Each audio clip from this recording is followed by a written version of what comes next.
I'm a chef and a food policy guy, but I come from a whole family of teachers. My sister is a special ed teacher in Chicago. My father just retired after 25 years teaching 5th grade.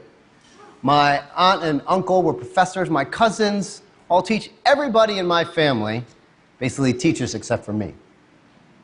They taught me that the only way to get the right answers is to ask the right questions. So what are the right questions when it comes to improving the educational outcomes for our children? So there's obviously many important questions, but I think the following is a good place to start. What do we think the connection is between a child's growing mind to their growing body? What can we expect our kids to learn if their diets are full of sugar and empty of nutrients? What can they possibly learn if their bodies are literally going hungry? And with all the resources that we are pouring into schools, we should stop and ask ourselves, are we really setting our kids up for success? Now, a few years ago, I was a judge on a cooking competition called Chopped.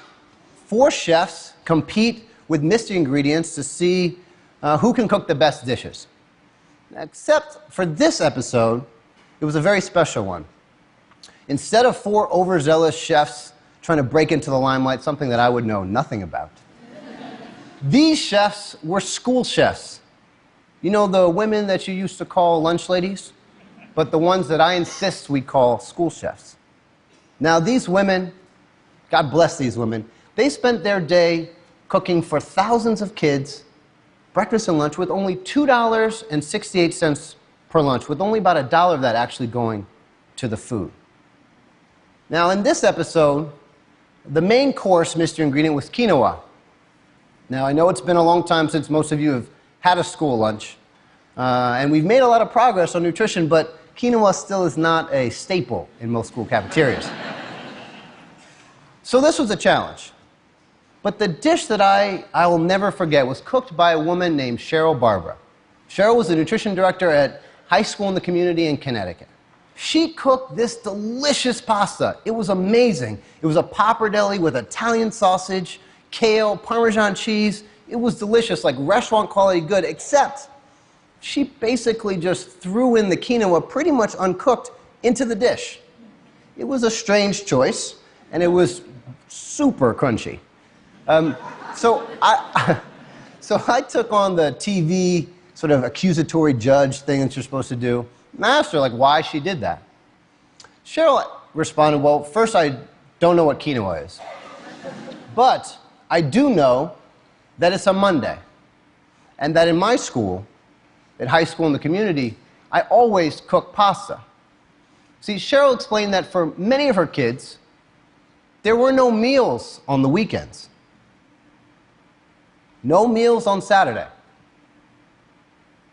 No meals on Sunday either. So Cheryl she cooked pasta because she wanted to make sure she cooked something that she knew her children would eat.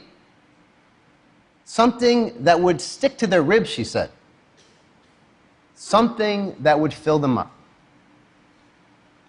Cheryl talked about by the time Monday came, her kids' hunger pains were so intense that they couldn't even begin to think about learning. Food was the only thing on their mind. The only thing. And unfortunately, the stats, they tell the same story. So let's put this into the context of a child. And we're going to focus on the most important meal of the day, breakfast. Meet Allison. She's 12 years old. She's smart as a whip, and she wants to be a physicist when she grows up. If Allison goes to a school that serves a nutritious breakfast to all of their kids, here's what's going to follow. Her chances of getting a nutritious meal, one with fruit and milk, one in lower in sugar and salt, dramatically increase. Allison will have a lower rate of obesity than the average kid. She'll have to visit the nurse less. She'll have lower levels of anxiety and depression. She'll have better behavior. She'll have better attendance, and she'll show up on time more often Why? Well, because there's a good meal waiting for her at school.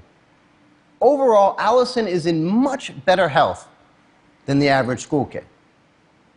So what about that kid who doesn't have a nutritious breakfast waiting for him? Well, meet Tommy. He's also 12. He's a wonderful kid. He wants to be a doctor. By the time Tommy's in kindergarten, he's already underperforming in math. By the time he's in 3rd grade, he's got lower math and reading scores.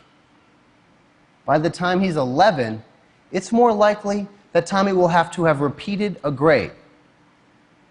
Research shows that kids who do not have consistent nourishment, particularly at breakfast, have poor cognitive function overall.